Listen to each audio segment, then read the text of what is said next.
After 2 painful years, the family says they are relieved that this is finally over. She's just 36 years old and spent the last 2 years fighting for her life in a courtroom. Shatwiya Triplett's mother took this picture of Shatwiya standing next to her lawyers after she walked out of a courthouse a free woman. She was on trial for allegedly lying to police during a double murder investigation.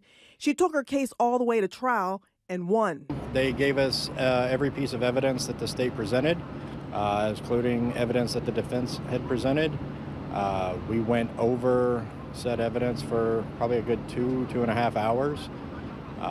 And in the end, after looking over the interviews, both interviews from outside her home and as well as down at the safety center, we all came to the same conclusion, and that conclusion was not guilty.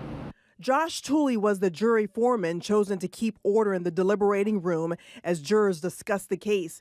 Triplett was the live-in girlfriend of Paris James.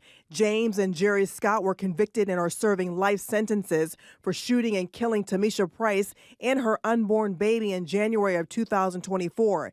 James was the father of the child. Police say he planned to kill Price and asked Scott to help him carry out the plan. Investigators claim Triplett lied to detectives about her then-boyfriend's whereabouts.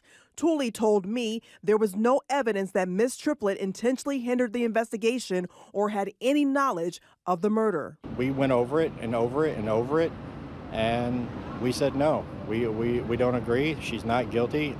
You know, in the end of the day, we said what we said, we felt what we felt, we found what we found. Even though Triplett was found innocent, her mother says her daughter is still facing a lot of backlash. She told me her daughter is ready to put this behind her and focus on her family.